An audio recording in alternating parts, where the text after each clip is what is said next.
Shri Venkateswara gold finance తాకట్టులో ఉన్న బంగారాన్ని విడిపించి కొనబడును. సంప్రదించండి 8499070070. నిన్న మొన్న చూశాను, 2 రోజులు బట్టి అది బాగా ట్రెండింగ్ లో ఉంది. ముగ్గురు కూతుళ్ళు ఉండి, ముగ్గురు కూడా ఇతర దేశాల్లో ఉండి అంత్యక్రియలకి ఎవరికో అప్పచెప్పి ఆ తర్వాత తొందరగా అంత్యక్రియలు చేసేస్తే బాగుంటుంది, మేము ఫోన్ చేయాలని చెప్పి కూడా మాట్లాడుతున్నటువంటి, నిజంగా కన్న తల్లిదండ్రులు బిడ్డలకి ప్రాణాన్ని పెట్టి రక్తాన్ని ధారపోసి చదివించి వాళ్ళ భవిష్యత్తు బాగుండాలని, పెద్ద పెద్ద ఉద్యోగాలు చేసుకోవాలని వాళ్ళ రక్తాన్ని ధారపోసిన తల్లిదండ్రులకి ఈ విధమైన ఘన అంత్యక్రియలు చేసినటువంటి ఆ ముగ్గురు బిడ్డల్ని కూడా నిజంగా చెప్పు తగినదాకా కొట్టాలి. ఎందుకంటే ఈ మధ్యకాలంలో తల్లిదండ్రులు చాలా ఎక్కువ ఆలోచిస్తున్నారు. మన జాగ్రత్తలో మనం ఉండాలిరా బాబు. ఏదేమైనా ఒక 10 రూపాయలు ఉన్నప్పుడు దాచుకుని మన పేరు మీదే పెట్టుకోవాలి. బిడ్డలు చదువుకుంటూ చదివించండి, అవకాశం ఉంటుంది. కానీ మీకు తాహతకు మించి చదివించి అప్పులు చేసి వాళ్ళ బతుకులు బాగుండాలని మీరు చేస్తే కనీసం అంత్యక్రియలు కూడా రానటువంటి ఇలాంటి నీచమైన మనస్తత్వం ఉన్నటువంటి ఆడబిడ్డలకి చాలా మనసు బాగుంటుంది. తండ్రి అంటే చాలా ఇష్టపడతారు.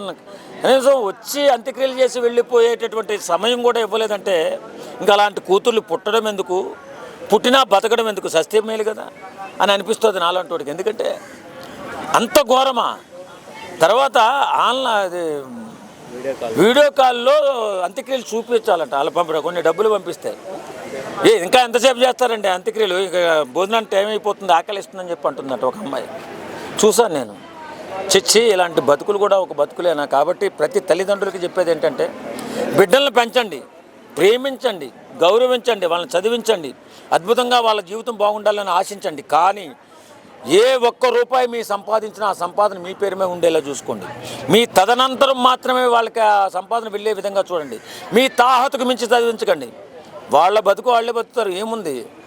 కానీ మీరు జాగ్రత్తగా లేకపోతే ఇలాంటి నీచమైనటువంటి అంత్యక్రియలు జరిగే అవకాశం ఉంది. కాబట్టి బాధ్యత లేకుండా ఉన్నటువంటి బిడ్డల పట్ల నేను ఒకటే చెప్తున్నా, మీ నాన్నగారిని అంత దుర్భరమైన పరిస్థితిలో మీరు అంత్యక్రియలు చేయించారంటే నిజంగా మీరు మనుషులా కాదా అనిపిస్తుంది.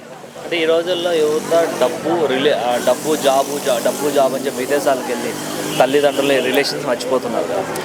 కొంతమంది తల్లిదండ్రులు అమాయకత్వంతో మా పిల్లలు అమెరికాలో చేస్తున్నారు, ఆస్ట్రేలియా చదువుతున్నారు, ఆస్ట్రేలియా జాబ్ చేస్తున్నారని చెప్పుకుంటున్నారు.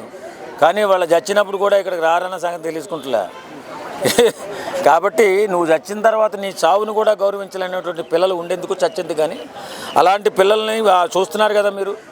కాబట్టి మనం చదివించాలి, తప్పలేదు. మనల్ని కన్నందుకు మనం చదివించండి, జాగ్రత్తగా ఉండండి. కానీ మీ తాహతకు మించి అప్పులు చేసి చదివించి వాళ్ళని అక్కడ పంపించి కనీసం మీ అంత్యక్రియలు కూడా రాలేని దూరానికి పంపించకండి. ఎందుకంటే వాళ్ళు ఎదిగిపోతే అటు నుంచి అటే పోతారు తప్ప నీ దగ్గరికి రారు. కానీ ఆ సన్నివేశం ఈ 2-3 రోజుల నుంచి కడుపును మనసుని కలిసివేస్తుంది. చాలామంది అనుకుంటున్నారు, ఇప్పుడు మీరు అడిగారు కాబట్టి చెప్తున్నా, మనం ప్రతి తల్లిదండ్రులు ఆలోచించేది సంపాదించిన రూపాయి మన పేరు మీద ఉండాలి. బిడ్డలకు ఇవ్వకండి, బిడ్డలు తదనంతరం ఇవ్వండి, వాళ్ళే పంచుకుంటారు.